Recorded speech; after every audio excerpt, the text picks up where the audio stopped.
क्या आपने कभी सोचा है कि अपनी ज़िंदगी में आपने जितने भी डिसीजंस लिए वो आपको इस पॉइंट तक लेकर आए। और अगर आपने ये डिसीजंस ना लिए होते और कोई और डिसीजन लिए होते तो ज़िंदगी आज बिल्कुल डिफरेंट होती। और मैं आपकी ज़िंदगी के छोटे मोटे डिसीजंस की बात कर रहा हूँ, बड़े डिसीजंस की नहीं।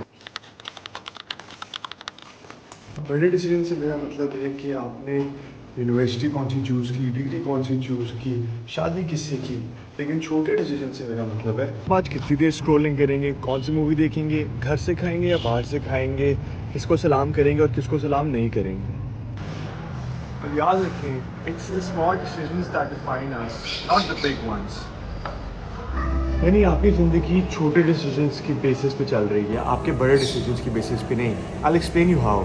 यानी कि डिग्री आपने कौन सी की, शादी आपने किससे की, या यूनिवर्सिटी आपने कौन सी चूज़ की, इससे आपकी ज़िंदगी पे उतना असर नहीं पड़ेगा जितना उस डिग्री में आपने पढ़ाई क्या की, उस यूनिवर्सिटी में आपने सीखा क्या, और अपने पार्टनर के साथ आप रहते कैसे हैं। अब ये फ़िलासफ़ी आपकी ज़िंदगी बहुत आसान कर सकती है, क्योंकि अगर आप सोचते हैं कि आपने पास्ट में ऐसे कोई डिसीजंस लिए हैं जिनकी वजह से आपकी ज़िंदगी सही नहीं चल रही, तो आप गलत हैं। It is the small decisions that are going to define your life. यानी कि अपने छोटे छोटे काम करके आप अपनी ज़िंदगी बदल सकते हैं, स्टार्टिंग नाउ। अब आप अपनी एवरीडे लाइफ की स्मॉल डिसीजंस देख लें। आप सुबह सुबह उठते हैं, उठते साथ ही आप डूम स्क्रॉलिंग करते हैं, डूम स्क्रॉलिंग करते साथ ही अगर आप कोई जॉब शॉप पे जाते हैं तो आप डूम स्क्रॉलिंग करते करते नींद में जॉब पे चले जाते हैं। सुबह सुबह उठने की वजह से आप जो स्क्रॉलिंग करते हैं तो आपका डोपामिन लेवल इतना लो हो जाता है कि जॉब पे आपका दिन ही अच्छा नहीं गुजरता। फिर जॉब का पूरा दिन स्पेंड करने के बाद आप घर आते हैं और जॉब में भी फ्री टाइम पे आप स्क्रॉलिंग करते हैं। घर आते हैं, घर आके भी स्क्रॉलिंग करते हैं, और प्रॉब्ली आप स्क्रॉलिंग करते करते ही आपका दिन सारा निकल जाता है। ये होती है डूम स्क्रॉलिंग, यानी माइंडलेसली स्क्रॉल करी जाना, करी जाना, करी जाना।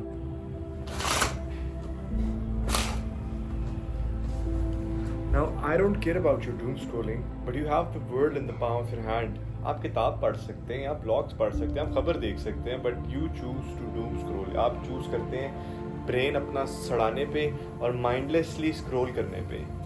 ये है आपके daily every day decisions for I don't know how long. अब नीडलेस टू से मैं आपसे ये नहीं कह रहा कि आप एक ही दिन में अपनी ज़िंदगी बदल लेंगे, मगर स्टार्ट स्मॉल, अभी शुरू करें। स्क्रॉलिंग की जगह और भी बहुत सारे काम हैं जो आप कर सकते हैं, जैसे बॉन्ड एंटरप्रेन्योरशिप के नाम से एक बुक थी जो मैंने रिसेंटली पढ़ना शुरू की है, और आई थिंक इट्स वेरी बड़ा कामिंग वाइब होती है किताब पढ़ने के साथ ही साथ। मैं एंटरप्रेन्योर हूँ तो मेरे लिए बड़ा फ़ायदेमंद भी हो रही है वो किताब।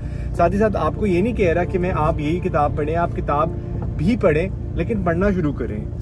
गूगल पे बेतहाशा PDFs पढ़ें फॉर फ्री जो आप हासिल करके पढ़ सकते हैं, पढ़ें, ट्राई देम आउट। अगर आप नहीं भी पढ़ते, मैंने भी कभी ज़िंदगी में किताब नहीं पढ़ी, मगर आप ट्राई करें, एक दफ़ा चेक करें कि अगर आपने नहीं पढ़ी तो आपको एक्सपीरियंस कैसा लगता है। इंस्टेड ऑफ स्क्रॉलिंग किताब पढ़ें। एवरीडे डिसीजन जो आप दिन में 2 से 3 दफ़ा लेते हैं वो खाने का होता है। It's a small decision, but you always prefer बाहर का खाना और fast food compare to salads और हेल्दी मील्स।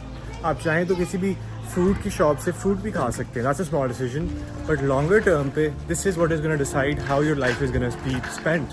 यानी कि जो खाएंगे वैसी ही ज़िंदगी गुजारेंगे। और जैसे साइकिल इसकी थी, तो thank you for the ride. अब चेंज करने के लिए मैं आपको कुछ भी नहीं कह रहा, मैं सिर्फ इतना कह रहा हूँ कि अच्छी आदत को इम्प्लीमेंट करें। आज एक अच्छी आदत डालें, कल एक अच्छी आदत डालें। ये छोटी छोटी अच्छी आदतें आपके लॉन्गर टर्म डिसीजंस को खुद ही बेहतर करना शुरू कर देंगी। खैर मैं तो चपड़ कर ही सकता हूँ, मगर आप एक चीज़ कर सकते हैं, और वो ये है कि instead of thinking about your long term decisions, यानी अपने फ्यूचर, अपने पास्ट के डिसीजंस या फ्यूचर में जो होगा या पास्ट में जो हो चुका है, इसके बारे में सोचने से बेहतर ये है कि आप अभी के शॉर्ट टर्म डिसीजंस के बारे में सोचें। यानी आप आज शाम को क्या करेंगे और आप रात को क्या करेंगे, आप कैसे करेंगे और क्यों करेंगे। That's all that matters. And last but not the least, chill किया करें, everything will be all right.